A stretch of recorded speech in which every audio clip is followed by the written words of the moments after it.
Photo ചാനലിൻ്റെ 10ാമത്തെ എപ്പിസോഡിലേക്ക് എല്ലാവർക്കും സ്വാഗതം. നിങ്ങൾക്ക് ഫോട്ടോഗ്രാഫി പറ്റിയിട്ട് യാതൊരു ഐഡിയ ഇല്ലെങ്കിലും നിങ്ങൾക്ക് താല്പര്യമുണ്ടെങ്കിൽ നിങ്ങളെ നല്ല ഫോട്ടോകൾ എടുക്കുന്ന ഒരാളാക്കുന്ന നിങ്ങളുടെ ഫോട്ടോഗ്രാഫിയിലെ നോളജ് പടിപടിയായി ഉയർത്തുന്ന എൻ്റെ മലയാളം ഫോട്ടോഗ്രാഫി ഫ്രീ കോഴ്സിൻ്റെ 10ാമത്തെ എപ്പിസോഡിലേക്ക് ഞാൻ നിങ്ങളെ വെൽക്കം ചെയ്യാണ്. ആകെ 13 എപ്പിസോഡുകളിലൂടെയാണ് ഞാൻ ഈ ഒരു ബേസിക് ഫോട്ടോഗ്രാഫി കോഴ്സ് കംപ്ലീറ്റ് ചെയ്യുന്നത്. അപ്പോൾ ഇതിൽ ആദ്യത്തെ എപ്പിസോഡ് കാണാത്ത ബിഗിനേഴ്സ് ആയിട്ടുള്ള ആൾക്കാർ അത് കണ്ടതിന് ശേഷം മാത്രം ഈ ഒരു വീഡിയോ കണ്ടിന്യൂ ചെയ്യുക. അല്ലെങ്കിൽ വേറെ കുഴപ്പമൊന്നുമില്ല, ചില കാര്യങ്ങൾ ചിലപ്പോൾ നിങ്ങൾക്ക് കൺഫ്യൂഷൻ ആവും. ഇതുവരെയുള്ള എപ്പിസോഡുകളിൽ നമ്മൾ ക്യാമറ വാങ്ങി മാനുവൽ സെറ്റിംഗ്സിനെ പറ്റി പഠിച്ചു, ലെൻസ് ചൂസ് ചെയ്യുന്നതിനെ പറ്റി നമ്മൾ മനസ്സിലാക്കി, അത് ഉപയോഗിച്ചിട്ട് ഫോട്ടോ എടുക്കുന്നത് വരെ നമ്മൾ വളരെ ഡീറ്റെയിൽ ആയിട്ട് പഠിച്ചു. ഇനി ഈ എപ്പിസോഡിൽ നമ്മൾ ഫോട്ടോ കോമ്പോസിഷനെ പറ്റിയാണ് മനസ്സിലാക്കാൻ പോകുന്നത്. അതായത് ചുരുക്കി പറഞ്ഞാൽ നമ്മളൊരു ഫോട്ടോ എടുക്കുമ്പോൾ അതിലുള്ള സബ്ജക്റ്റിനെ ആ ഫോട്ടോയിൽ എവിടെയാണ് പ്ലേസ് ചെയ്യേണ്ടതെന്നും ഒരു സ്റ്റോറി ഒരു ഫോട്ടോയിലൂടെ എങ്ങനെ പറയാമെന്നൊക്കെ നമുക്ക് വളരെ ബേസിക് ആയിട്ട് ഈ ഒരു എപ്പിസോഡിലൂടെ മനസ്സിലാക്കാം. അതിന് മുമ്പ് പറയാനുള്ളത്, ഫോട്ടോഗ്രാഫി ഒരു സബ്ജക്റ്റീവ് ആർട്ടാണല്ലോ, അതുകൊണ്ട് ഈ ഫ്രെയിമിങ്ങിന് പ്രത്യേകിച്ച് നിയമങ്ങളൊന്നുമില്ല. ചില സാഹചര്യങ്ങളിൽ പൊതുവെ ഫോളോ ചെയ്യുന്ന കോമ്പോസിഷൻ റൂൾസ് ബ്രേക്ക് ചെയ്തിട്ടും നല്ല ഫോട്ടോസ് എടുക്കാൻ പറ്റും. അപ്പോൾ ഫ്രെയിമിങ്ങിൽ ഒരു തുടക്കം കിട്ടാൻ വേണ്ടിയിട്ട് ബിഗിനേഴ്സിനെ ഹെൽപ്പ് ചെയ്യുന്ന ചില കാര്യങ്ങളും പിന്നെ റൂൾ ഓഫ് തേർഡ്സ് എങ്ങനെ ഉപയോഗിക്കാമെന്നും പിന്നെ ഓരോ കോമ്പോസിഷനും ഫോട്ടോയിലെ സ്റ്റോറിയെ എങ്ങനെ മാറ്റിമറിക്കുന്നു എന്നൊക്കെ നമുക്ക് ഈ ഒരു എപ്പിസോഡിൽ മനസ്സിലാക്കാം. ആദ്യം നമുക്ക് റൂൾ ഓഫ് തേർഡ്സ് എന്താണെന്ന് നോക്കാം. റൂൾ ഓഫ് തേർഡ്സിലെ ഈ റൂൾ എന്ന് പറഞ്ഞാൽ അത് നിയമമല്ല, അളവാണ്. നിങ്ങൾ ഈ റൂളിൻ്റെ അർത്ഥം ഡിക്ഷണറിയിൽ നോക്കിയാൽ ഈ രണ്ടർത്ഥവും കാണാൻ പറ്റും, നിയമവും അളവും. ഇന്നത്തെ ക്യാമറകളിലും മൊബൈൽ ഫോണിലും എല്ലാം നമുക്ക് സെറ്റിംഗ്സിൽ പോയിട്ട് റൂൾ ഓഫ് തേർഡ്സ് ഓൺ ആക്കിയിടാനുള്ള ഓപ്ഷൻ ഉണ്ടാവും. നിങ്ങളുടെ ക്യാമറ മോഡലിൽ നിങ്ങൾക്ക് ഇത് കണ്ടുപിടിക്കാൻ പറ്റുന്നില്ലെങ്കിൽ നിങ്ങൾക്ക് യൂട്യൂബിൽ പോയിട്ട് how to turn on rule of thirds എന്നും നിങ്ങളുടെ ക്യാമറ മോഡൽ നെയിമൊക്കെ അടിച്ചിട്ട് സെർച്ച് ചെയ്താൽ ഇത് വളരെ എളുപ്പത്തിൽ കണ്ടുപിടിക്കാം. അപ്പോൾ എല്ലാവരും ക്യാമറയിൽ റൂൾ ഓഫ് തേർഡ്സ് ഓൺ ആക്കിയിടുക. ഇത് പൊതുവെ എല്ലാ ഫോട്ടോഗ്രാഫേഴ്സും ഓൺ ആക്കിയിടുന്ന ഒരു ഓപ്ഷനാണ്. ഇനി എന്താണ് ഈ റൂൾ ഓഫ് തേർഡ്സ് എന്ന് നമുക്ക് നോക്കാം. ഒരാളൊരു ഫോട്ടോയിൽ നോക്കുമ്പോൾ അയാളുടെ ശ്രദ്ധ ഏറ്റവും ആദ്യം പതിയുന്ന ഭാഗങ്ങളാണ് ഒരു ഫോട്ടോയിലെ ഈ നടുവിലെ ഭാഗങ്ങൾ. ഇതിൽ തന്നെ ഈ ലൈൻസ് കൂട്ടിമുട്ടുന്ന ഈ ഭാഗത്തും പിന്നെ നടുവിലുമാണ് ഏറ്റവും കൂടുതൽ ശ്രദ്ധ പതിയുക.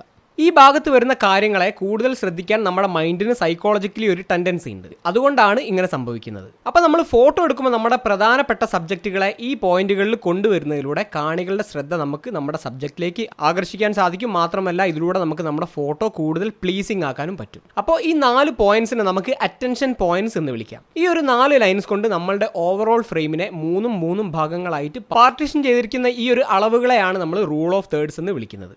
അപ്പോൾ നമ്മളുടെ ഫോട്ടോ കാണുന്ന ഒരാളുടെ ശ്രദ്ധയെ നല്ല രീതിയിൽ നമുക്ക് ഉപയോഗിക്കാനും മാത്രമല്ല നമ്മളുടെ സബ്ജക്റ്റുകളെ നല്ല രീതിയിൽ ഫോട്ടോയിൽ പ്ലേസ് ചെയ്യാനും നമുക്ക് റൂൾ ഓഫ് തേർഡ്സ് ഉപയോഗിക്കാം.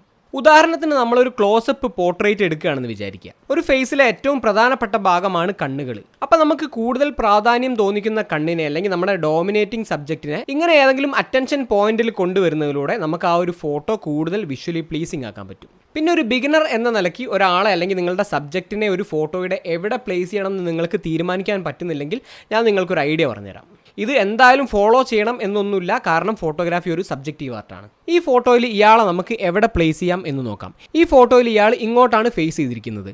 അപ്പോൾ ആ ഭാഗത്തിന് നമുക്ക് അല്പം സ്പേസ് കൊടുത്ത് ഇയാളെ ഈ സൈഡിൽ പ്ലേസ് ചെയ്യാം. ഇനി താഴെ പ്ലേസ് ചെയ്യണോ മുകളിൽ പ്ലേസ് ചെയ്യണോ? താഴെ പ്ലേസ് ചെയ്യുമ്പോൾ മുകളിൽ ഒരുപാട് നെഗറ്റീവ് സ്പേസ് വരുന്നു. ഈ നെഗറ്റീവ് സ്പേസ് എന്നാൽ അത് എപ്പോഴും ഒഴിവാക്കേണ്ട ഒരു സ്പേസ് അല്ല. ചില ഫോട്ടോകളിൽ നെഗറ്റീവ് സ്പേസും സ്റ്റോറി ആഡ് ചെയ്യും. എന്നാൽ ഈ ഫോട്ടോയിൽ ആ നെഗറ്റീവ് സ്പേസ് ഒഴിവാക്കിക്കൊണ്ട് നമുക്ക് ഇയാളെ ഈ അറ്റൻഷൻ പോയിന്റിൽ നിർത്താം. ഇത് പലപ്പോഴും നമുക്ക് ഫോട്ടോ എടുക്കുമ്പോൾ പറ്റിയില്ലെങ്കിലും പിന്നെ എഡിറ്റ് ചെയ്യുമ്പോൾ ഫോട്ടോ ക്രോപ്പ് ചെയ്തിട്ട് നമുക്ക് ചെയ്യാവുന്നതാണ്. പക്ഷേ ഇത് ഫോട്ടോ ക്ലിക്ക് ചെയ്യുന്ന സമയത്ത് തന്നെ റെഡിയാക്കിയിട്ട് ക്ലിക്ക് ചെയ്യുന്നതാണ് നമ്മുടെ ഫോട്ടോഗ്രാഫിക് സ്കില്ല് ഡെവലപ്പ് ചെയ്യാൻ ഏറ്റവും നല്ലത്.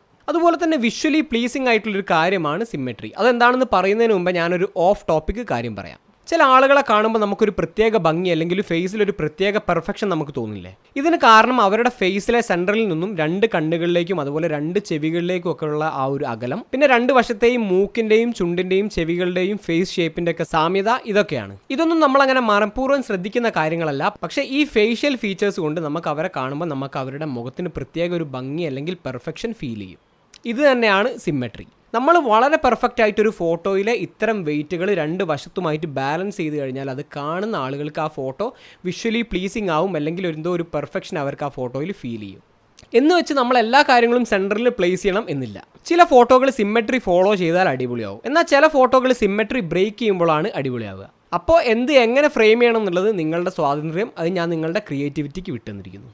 ഇനി ഫോട്ടോയിലൂടെ എങ്ങനെയാണ് സ്റ്റോറി പറയാമെന്ന് നമുക്ക് നോക്കാം. ഒരു എക്സാമ്പിൾ കാണിക്കാം. ഈ ഒരു ബൈക്കറുടെ ഫോട്ടോ നോക്കുക. ഈ ഫോട്ടോ നമ്മൾ ഇങ്ങനെ ഫ്രെയിം ചെയ്താൽ നമുക്ക് മനസ്സിലാവും ഇയാൾ എവിടെ നിന്നോ വരുന്നു എന്ന്. എവിടെ നിന്നാണ് വരുന്നതെന്ന് അറിയില്ല, പക്ഷേ ഇയാൾ എങ്ങോട്ടാണ് ഇനി പോകുന്നതെന്ന് നമുക്കറിയാം. എന്നാൽ ഇതേ ഫോട്ടോ നമ്മൾ ഇങ്ങനെ ഫ്രെയിം ചെയ്താൽ ഇതിൻ്റെ സ്റ്റോറി മാറി. ഇയാളിപ്പോൾ എവിടെ നിന്നാണ് വരുന്നതെന്ന് നമുക്കറിയാം. അയാൾ കുറേ യാത്ര ചെയ്താണ് ഇവിടെ എത്തിയതെന്നും നമുക്ക് മനസ്സിലാക്കാം. എന്നാൽ ഇയാൾ എവിടെ പോകുന്നു എന്നും ഇനി കുറേ പോകാനുണ്ടോ എന്നതൊക്കെ ഒരു മിസ്റ്ററിയാണ്. ഇത് ചെറിയൊരു എക്സാമ്പിൾ മാത്രമാണ്. ഈ ഒരു ഫോട്ടോ നോക്കുക. ഈ ഒരു ഫോട്ടോയിലെ ഈ അറ്റൻഷൻ പോയിന്റിൽ വരുന്ന കുഞ്ഞിനെ എടുത്ത് മഴയത്ത് നടക്കുന്ന പാരൻസിനെയാണ് നമ്മൾ ആദ്യം ശ്രദ്ധിക്കുക. അതിൻ്റെ കാരണം അവരാണ് ഫോക്കസിൽ, അവരാണ് ഇതിൽ ഡോമിനേറ്റിംഗ് സബ്ജക്റ്റ്. മാത്രമല്ല അവരുള്ളത് ഈ സെൻറ്ററിലെ അറ്റൻഷൻ പോയിന്റിലുമാണ്.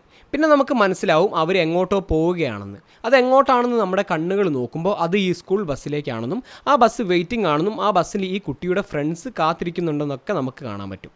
അപ്പോൾ ഈ ഫോട്ടോയിൽ ഒരു ഓവറോൾ സ്റ്റോറി നമുക്ക് കിട്ടി. ഇനി ഇത് ഞാൻ ഇങ്ങനെ ഫ്രെയിം ചെയ്തിരുന്നെങ്കിൽ ഈ കുട്ടികൾ എന്തോ അജ്ഞാതമായ ഒന്നിനെ കാത്തിരിക്കുന്ന കുട്ടികളായനെ. ആ ബസ് നിർത്തിയതാണോ ഓടുകയാണോ എന്നൊന്നും നമുക്ക് മനസ്സിലാവില്ല. ഇനി ഈ പാരൻസിനെ മാത്രം ഫ്രെയിം ചെയ്താലോ, എങ്ങോട്ടോ നമുക്ക് അറിയാത്തൊരു കാര്യത്തിന് പോകുന്ന ഏതോ ആളുകളായനെ ഇവർ. ഇനി മറ്റൊരു ഫോട്ടോ കാണിക്കാം. ഈ ഫോട്ടോയിൽ ഇയാൾ ഏതോ ഒരു എങ്ങോട്ടോ പോകുന്ന ആളാണ്. എന്നാൽ ഇപ്പോഴോ, ഇപ്പം അയാളൊരു കർഷകനായി. അയാൾ ജോലി ചെയ്യാൻ പോവുകയാണ്. എന്തായിരിക്കും അയാളുടെ ജോലി? അയാളുടെ പിന്നിലുള്ള ആൾക്കാർ ചെയ്യുന്ന അത് തന്നെ ആയിരിക്കും അയാളും ചെയ്യാൻ പോകുന്നത്. ഇവർ മലമ്പ്രദേശങ്ങളിൽ ജീവിക്കുന്ന ആൾക്കാരാണ്. അത് പിന്നിലെ മലനിരകളൊക്കെ കാണുമ്പോൾ നമുക്ക് മനസ്സിലാവും. ഇത് ഞാൻ സ്പിത്തി വാലിയിലെ ഒരു വില്ലേജിൽ നിന്നും എടുത്തൊരു ഫോട്ടോ ആണ്. ഇതിലിവർ കാറ്റിൻ്റെ സഹായത്തോടെ കോതമ്പിലെയും ബാർലിയിലെയും പതിരുകൾ പറത്തിക്കളയുന്നൊരു ജോലിയാണ് ഈ ചെയ്യുന്നത്. ഇവരെവിടെ താമസിക്കുന്നു, ആരാണിവർ, ഇവരെന്താണ്, എങ്ങനെയാണ് ചെയ്യുന്നത് എന്നൊക്കെ ഈ ഒരു ഫോട്ടോയിൽ നമുക്ക് മനസ്സിലാക്കാം. അപ്പോൾ ഇത്തരത്തിലുള്ള ഡീറ്റെയിൽസ് ശ്രദ്ധിക്കുന്നതിലൂടെയും നമ്മുടെ ഡോമിനേറ്റിംഗ് സബ്ജക്റ്റുകളെ അറ്റൻഷൻ പോയിന്റിൽ കൊണ്ടുവരുന്നതിലൂടെയും നമുക്കൊരു ഫോട്ടോയിലെ സ്റ്റോറി പറയുകയോ അല്ലെങ്കിൽ ആ ഒരു ഫോട്ടോ വിഷ്വലി പ്ലീസിങ് ആക്കുകയോ ചെയ്യാം. ഇനി ഐ ഡ്രൈവ് എന്നൊരു സംഭവമുണ്ട്. കാണികളുടെ കണ്ണുകളെ നമുക്ക് കൺട്രോൾ ചെയ്യാനും അല്ലെങ്കിൽ നമുക്ക് വേണ്ട സ്ഥലത്തേക്ക് ആളുകളെ കൊണ്ട് നോക്കിപ്പിക്കാനും നമുക്ക് കോമ്പോസിഷനിലൂടെ പറ്റും. നമ്മൾ ഫോട്ടോ എടുക്കുന്ന എൻവയോൺമെൻറ്റിലോ അല്ലെങ്കിൽ നമ്മുടെ ബാക്ക്ഗ്രൗണ്ടിലോ ലീഡിങ് ലൈൻസ് ഉണ്ടെങ്കിൽ അവയെ നമ്മുടെ സബ്ജക്റ്റിലേക്ക് ശ്രദ്ധ ആകർഷിക്കുന്ന തരത്തിൽ പ്ലേസ് ചെയ്യുന്നതും ഒരു ഫോട്ടോയെ വിഷ്വലി പ്ലീസിങ് ആക്കും. ഇനി ലീഡിങ് ലൈൻസ് തന്നെ വേണമെന്നില്ല, ചില പാറ്റേൺസും നമുക്ക് കോമ്പോസിഷന് വേണ്ടിയിട്ട് ഉപയോഗിക്കാം. പക്ഷേ തൽക്കാലം നമ്മൾ പഠിച്ചു തുടങ്ങുകയാണല്ലോ, അതുകൊണ്ട് നമുക്ക് തൽക്കാലം ഇതൊന്നും നോക്കണ്ട. നമുക്ക് വെറും റൂൾ ഓഫ് തേർഡ്സ് മാത്രം വെച്ചിട്ട് ഫ്രെയിം ചെയ്ത് പഠിക്കാം. പിന്നെ മറ്റൊരു കാര്യം, നിങ്ങളുടെ സബ്ജക്റ്റിൻ്റെ പൊസിഷനും ആംഗിളും പോലെ തന്നെ പ്രധാനമാണ് നിങ്ങളുടെ അല്ലെങ്കിൽ ക്യാമറയുടെ പൊസിഷനും ആംഗിളും. ഓരോ ഡിഫറെൻറ്റ് ആംഗിളുകളും ഫോട്ടോയ്ക്ക് ഡിഫറെൻറ്റ് പേഴ്സ്പെക്റ്റീവ് നൽകും. ഇത് ചേഞ്ച് ചെയ്യുന്നതോറും നമ്മുടെ ഫോട്ടോയിലെ ഫീലും അല്ലെങ്കിൽ ഫോട്ടോയുടെ സ്റ്റോറിയും മാറിക്കൊണ്ടിരിക്കും. ഇനി എല്ലാ ഫോട്ടോകളും സ്റ്റോറി പറയണം എന്ന് നിർബന്ധമുണ്ടോ? ഇല്ല. ചില ഫോട്ടോകളിൽ നിന്നും നമുക്കൊരു സ്റ്റോറി കിട്ടും. ചിലത് കാണാൻ എന്തോ ഒരു ഭംഗി ഉണ്ടാവും, അവ നമ്മുടെ കണ്ണിനെ പ്ലീസ് ചെയ്യും. ചില ഫോട്ടോസ് കാണുമ്പോൾ നമുക്കൊരു യാത്ര പോകാനൊക്കെ തോന്നും. ഇനി മറ്റു ചില ഫോട്ടോസ് കാണുമ്പോൾ നമുക്ക് ധാരാളം ഇൻഫർമേഷൻസ് കിട്ടും. അങ്ങനെ പല കാര്യങ്ങൾ നമുക്ക് ഫോട്ടോയിൽ നിന്നും കിട്ടും. അപ്പോൾ ഇവിടെയെല്ലാം കോമൺ ആയിട്ടുള്ളത് ഒരു എനർജി ട്രാൻസ്ഫർ ആണ്. അത് കാണുമ്പോൾ നമുക്ക് എന്തോ ഒന്ന് കിട്ടുന്നുണ്ട് അല്ലെങ്കിൽ തോന്നുന്നുണ്ട്. ഈ ഒരു എനർജി ട്രാൻസ്ഫർ നടന്നാൽ ഒരു ഫോട്ടോ നല്ല ഫോട്ടോ ആയി എന്നാണ് എൻ്റെ അഭിപ്രായം. ഇത് എൻ്റെ ഒരു നിരീക്ഷണമാണ്, ചിലപ്പോൾ തെറ്റായിരിക്കാം. അപ്പോൾ നമ്മുടെ 10ാമത്തെ എപ്പിസോഡ് വൈൻഡപ്പ് ചെയ്യാൻ ടൈമായി. റൂൾ ഓഫ് തേർഡ്സ് ക്യാമറയിൽ ഓൺ ആക്കിയിട്ട് ഫ്രെയിമിംഗ് എല്ലാവരും പ്രാക്ടീസ് ചെയ്യുക. കോമ്പോസിഷന് ഡ്രൈവിംഗ് പോലെ തന്നെയാണ്. നമ്മൾ ഡ്രൈവിംഗ് പഠിക്കുന്ന സമയത്ത് ഓരോ ഗിയറും നമ്മൾ വളരെ സൂക്ഷിച്ചിട്ട് നോക്കിയിട്ടായിരുന്നു ഇടുക. എന്നാൽ നമുക്ക് ഡ്രൈവിംഗ് എയിം ആയി കഴിഞ്ഞപ്പോൾ ഈ ഒരു ഗിയർ ഷിഫ്റ്റ് ഒരു ഓട്ടോമാറ്റിക് പ്രോസസ്സായി മാറി. ഇതുപോലെ തന്നെയാണ് ഫോട്ടോ കമ്പോസിങ്ങും. നമ്മൾ വളരെ പ്രാക്ടീസ് ചെയ്ത് കഴിഞ്ഞാൽ ഇതൊരു ഓട്ടോമാറ്റിക് പ്രോസസ്സായി മാറും. പിന്നെ നമ്മൾ ഫോട്ടോ എടുക്കുമ്പോൾ നമ്മൾ അറിയാതെ ഇതൊക്കെ ശ്രദ്ധിച്ചു പോകും. ഇനി നിങ്ങൾ ഓൾറെഡി എടുത്ത ഫോട്ടോകൾ എഡിറ്റ് ചെയ്യുന്ന സമയത്ത് ക്രോപ്പ് ചെയ്തിട്ടും കോമ്പോസിഷനും സ്റ്റോറി ടെല്ലിങ്ങും ഒക്കെ പ്രാക്ടീസ് ചെയ്യാവുന്നതാണ്. നിങ്ങളുടെ അഭിപ്രായങ്ങളും ഈ ഒരു ക്ലാസ്സിൻ്റെ എക്സ്പീരിയൻസും നമ്മുടെ കമൻറ്റ് ബോക്സിൽ ഷെയർ ചെയ്യണം. മാത്രമല്ല നിങ്ങൾക്ക് എന്തെങ്കിലും ചോദ്യങ്ങൾ ഉണ്ടെങ്കിൽ എൻ്റെ കമൻറ്റ് ബോക്സിലോ അല്ലെങ്കിൽ എൻ്റെ ഇൻസ്റ്റാഗ്രാമിൽ മെസ്സേജ് ചെയ്തോ ചോദിക്കാവുന്നതാണ്. യാതൊരു മടിയും വിചാരിക്കേണ്ട. അപ്പോൾ ഈ വീഡിയോ ഇഷ്ടപ്പെട്ടിട്ടുണ്ടെങ്കിൽ ചാനൽ സബ്സ്ക്രൈബ് ചെയ്യുന്ന കാര്യം പരിഗണിക്കുക. മാത്രമല്ല ബെല്ലൈക്കൺ ഇനേബിൾ ചെയ്തിട്ട് നോട്ടിഫിക്കേഷൻ ഓൺ ആക്കിയിടാനും മറക്കരുത്. അപ്പോൾ അടുത്ത എപ്പിസോഡിൽ നമുക്ക് വീണ്ടും കാണാം. അതുവരെ have a creative and wonderful day. Ashiq Azeem signing out.